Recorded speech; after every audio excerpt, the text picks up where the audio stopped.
Hey guys, welcome to Motoroids. We are walking out of, or rather driving out of lockdown in style, and we are driving the Audi RS7 today. It's my absolute favorite sports cars.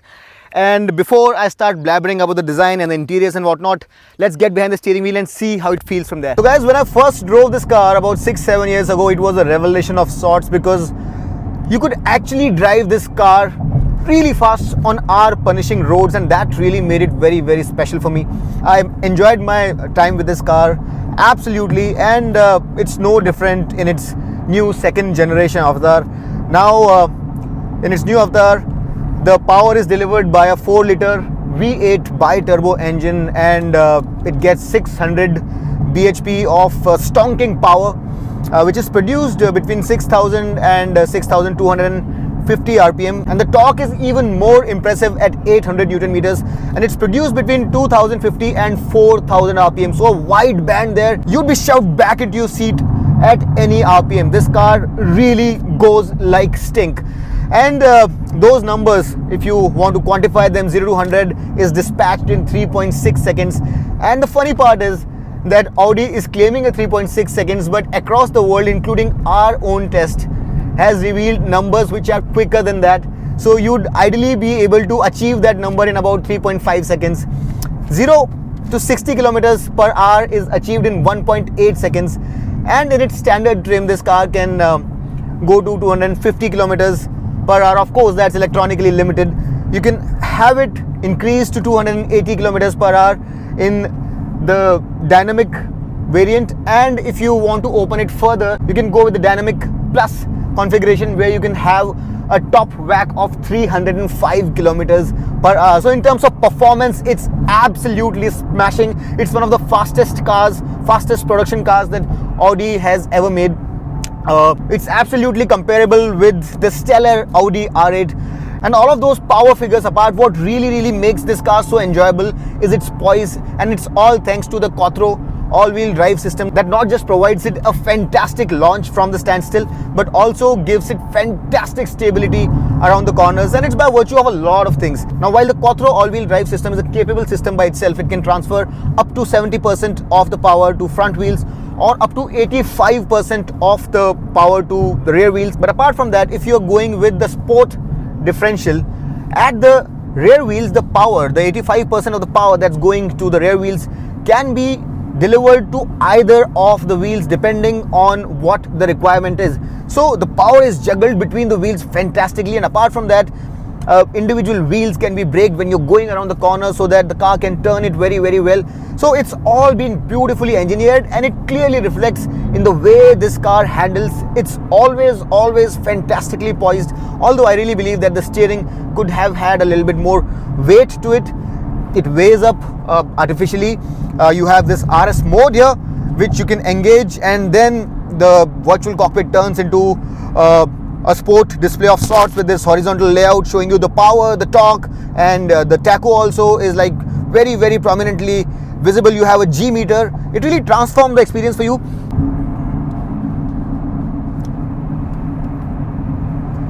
And the HUD there also in the RS modes is shown in RS style. There are 2 RS modes to select from, and you can configure them completely. You can configure the steering, transmission, you can configure the exhaust sound, which I have turned on to the most vocal. Also, there is air suspension as standard on this car, which really means that you glide over bad roads, and despite being such a performance oriented car, the way it glides over even bad surfaces is amazing for a car that can go this fast. Not just that, the ground clearance also is something which makes it a very livable car when you go over bad bumps. And trust me, there were tons and tons of bad bumps while I was exiting Mumbai, and I was really skeptical over some of them because I was not very sure whether this car would be able to make it over them without scraping its belly. And it was phenomenal the way it handled it, and you can really raise the car's ride height to a certain extent. Of course, it's a sports car, so you cannot expect it to be 200 mm over the ground, but still it's phenomenal when you are dealing with the rough surfaces, and that makes it very livable. The suspension is very compliant, and that's exactly what impressed me in its last iteration. Also, you can go really fast on this car on Indian roads. What happens generally is that with the sports car or the performance oriented cars, the suspension is just too stiff, and even with things like expansion joints or mildly undulating surfaces, it becomes very jarring. But this car, you can really give it the go, and it goes like the stink, and it holds its own while keeping you comfortable. So that really makes it very usable. It can be a family car, and when you're traveling alone, you can really give it the beans, and it will be one of the fastest things on the road. It's really enjoyable, really comfortable, really practical. Of course, it's not as rugged as say an SUV or bad roads, but you can really use it on Indian roads, and that really makes it a very usable, very desirable car, very usable car for our conditions. The transmission duties here are taken care of by an 8-speed transmission, and the alertness of the transmission is increased as you put the car into dynamic mode. When you're driving in the normal mode, the shifts are slightly, very mildly lethargic, but as soon as you put it in dynamic mode, the transmission becomes all the more enjoyable. The kickdowns are much faster. It drops down a gear or two at a much more savage rate, and it obviously enhances the experience, and there are no complaints whatsoever. I think for this car the transmission is quick enough. It's very intelligent, and apart from that, if you look at these pedal shifters, you can always use the manual transmission using these. This car comes with a 48 volt mild hybrid system and cylinder deactivation technology, which is also called cylinder on demand by Audi. So if you're coasting or cruising on the highway, the car can detect that much power is not needed, and it can deactivate 4 cylinders out of the 8 that it has, and that leads to better fuel efficiency figures. Also, the car has the capacity to disengage the drive and save fuel. All of this combined, the maximum fuel efficiency that you can expect from this car with its 4-liter twin turbo petrol engine is 10 kilometers to the liter. That's the maximum, and if you're really giving it the beans, you can expect about 5 kilometers to the liter, which is not bad at all. And for this stonking performance, on an average you'll get about 7 to 8. Now I'm pretty sure that you want to know how it sounds and how it goes from a standstill, but there's a bit of a bummer here, because if you are standing still on a parking light and if you want to just really rev it to catch some attention, that's not going to happen. Because if you look here, there is so for example, if you're parked like I am right now, I have put it in P, and you want to rev it, there's a kind of a soft limiter here which limits it at about 3000 RPM. But if you plan to go and you put it in the S mode, let's see how it goes. Woo! We are past 100 already and nudging 140. The sound is not as exciting as some of the other sports car, but it's got that really nice V8 growl, very distinctly audible. And while you're driving it fast, you would be enthused by it, and this car eggs you on to drive it fast. It's a phenomenally fast car, and it masks its speed so beautifully that you don't realize when you have crossed the 150 mark, or the 180 mark, or the 200 mark. The suspension is so beautifully set up that you don't get to realize when it's doing some crazy warp speed. So you have to be a little bit careful there. The steering is quite quick. It's reasonably weight, but I would have liked a little bit more weight on it. But that having been said, this car is still quite fast, and around corners it holds its own. It's not as easy to stick its tail out like say on a BMW M5, but on this car the grip is available by the truckload, and it doesn't really move. It's got some enormously big and wide tires putting down all that power on the road through all 4 wheels, and that really gives this car the kind of poise that you want from this kind of a car. Be it the acceleration, the braking with the optional ceramic brakes, everything is fantastic. There's a spoiler behind which comes up automatically after 100 kilometers per hour, and driving this car, trust me, is an exceptional experience. It's one of the most amazingly exciting yet comfortable cars to drive in India. This is one sports car that you can really drive very fast without bothering about the bumps on the road, and carry your family along with you while being at it. Alright guys, so that was about the driving experience, but just look at this machine as well, and it's absolutely gorgeous. And while I don't think that many of you would like to think that this is not a beautiful looking car, but there are some details that I would want to know about anyway. So I would start off with this beautiful single frame grille, which is all black. You have this optional camera here which surrounds the car. You have cameras on the ORVMs as well, so you have a 360-degree view. You have front and rear parking sensors, so all of that has been taken care of. These lights are automatic. You have automatic wipers as well, and you have these light washers. These big air inlets are inspired by the Audi R8. And a very interesting fact is that these Audi rings, which are black here, you can change the color of this, or internationally you can have them entirely removed also if you so want. On the RS7 you have this beautiful RS7 badging here, these flared lips for the bumper, and the lights that you see here are Audi matrix lights with laser lights, and these are optional items. Standard LED lights don't have a laser component. Now these laser lights really help the driver see clearly and put less strain on their eyes also. Also, they are slightly better for the oncoming traffic. Coming towards the sides, it's the very well known swooping 4-door coupe like silhouette which lends the Audi RS7 its distinctive styling quotient, and obviously it looks beautiful. It's absolutely gorgeous to look at from whichever angle you're looking at. But the good thing here is that right now it's quite low slung, but since it has an air suspension, it can rise up and can take care of speed bumps rather adeptly. This sunroof that you see here, by the way, is optional, and this car comes loaded with a lot of stuff which is optional. I'll let you know all of that, but for now, these wheels that you see here, they're 21 inches. The optional ones are an enormous 22-inch. Some other details, these very prominent lines here give it its muscular look. You have this very prominent crease running across the length of the car, ending into the rear door handles, and then over and above that you have this line which forms the haunches of the car. For that sporty element, you have this piano black insert right here, and if you have not noticed yet, those enormous discs have that red caliper to add to the sporty quotient of the car. The tire sizing here is also absolutely mad, and this car front and rear is shot with 275 section Pirelli P0s which grip the road like a leech, along with the Quattro all-wheel drive system. You have a shark fin antenna, and another interesting design element is this LED tail light which runs across the breadth of the car. The Audi rings are black, and below the bumper you have this very prominent black styling with these enormous looking oval exhausts. Now since I'm talking about the exhausts, I'm pretty sure you want to hear how this car sounds like, so let's have a go.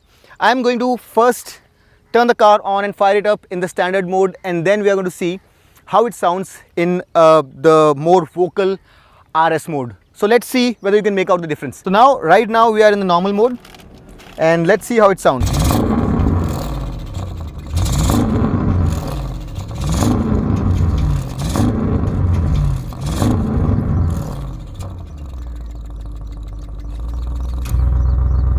And now I have put it in the RS mode, and just to let you know, when you put it in the RS mode, you get the option to control the exhaust sound also, and as you can see, I have put engine sound on pronounced mode. So let's see how it sounds now.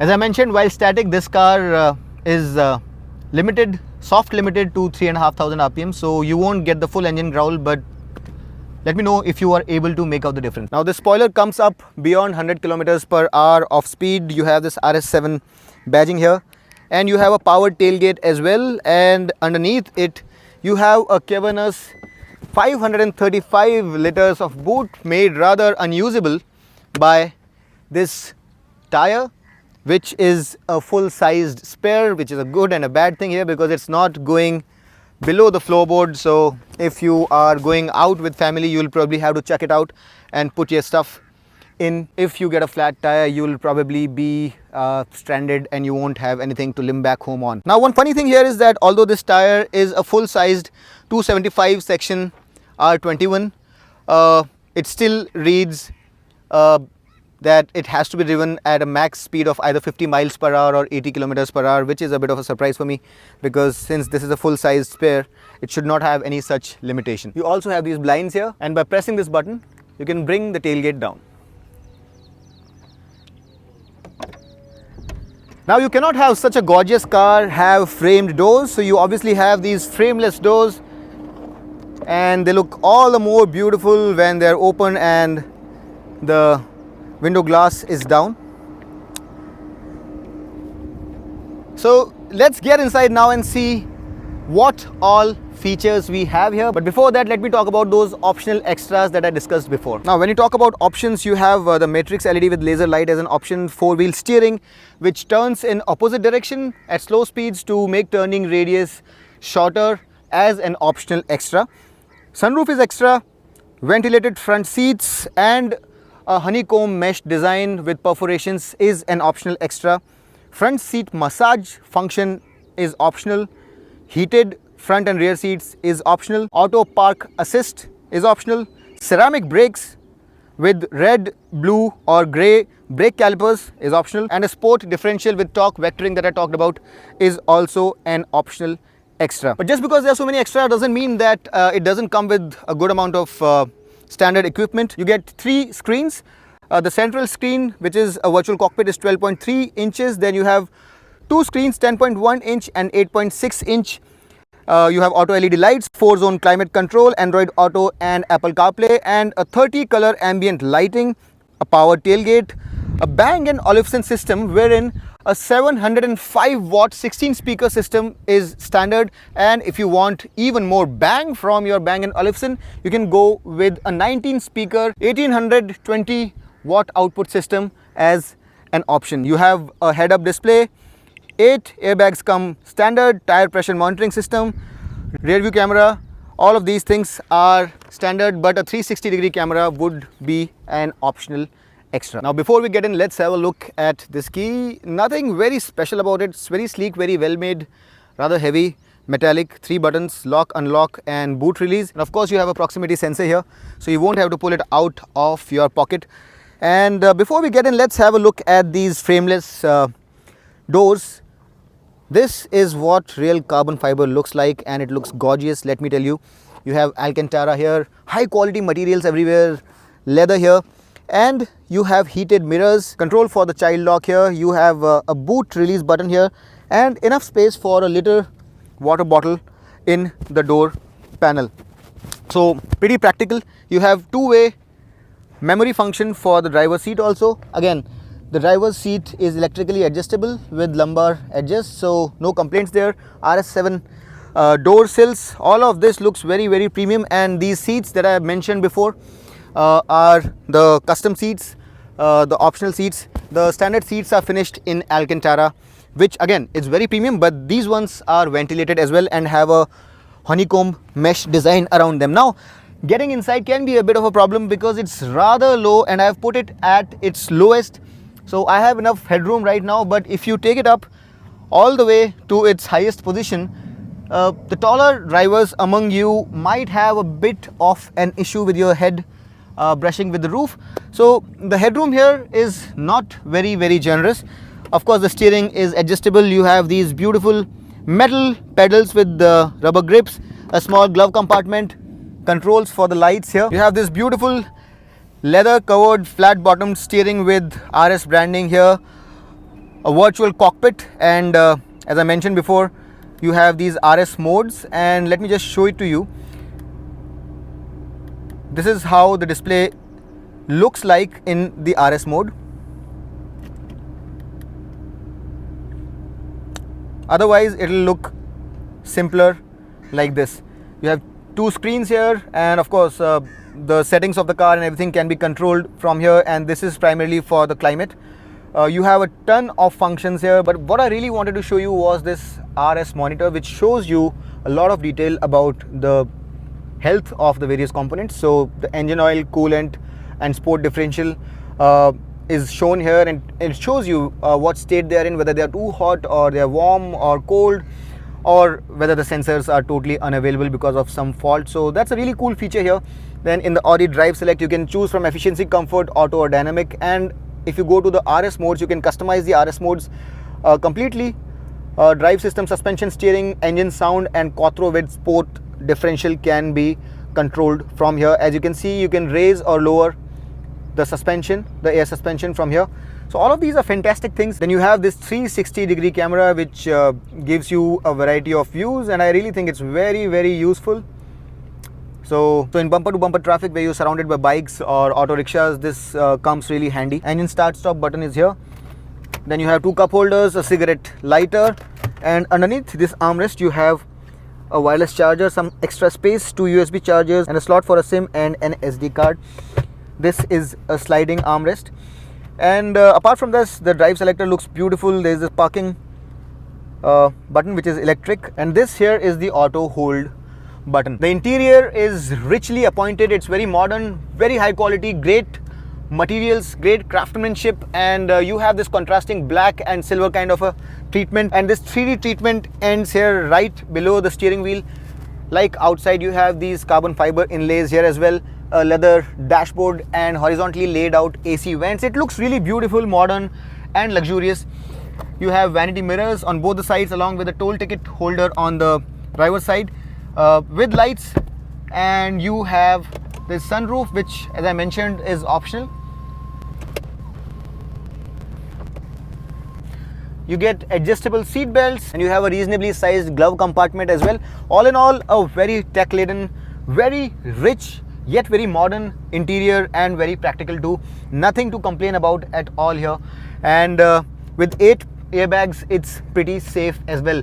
Now let's see how much space do we have at the back, and whether you can travel with your family sitting back there. Now with some effort, you can probably put a 1-liter bottle in this panel, which is not bad at all. And if you see here, there is ample amount of knee room and leg room, so no problems there. The thigh support is also pretty good. I would say it's quite impressive. The headroom comes at a premium, and if you're 5'11" or taller, you are going to be brushing your head with the roof.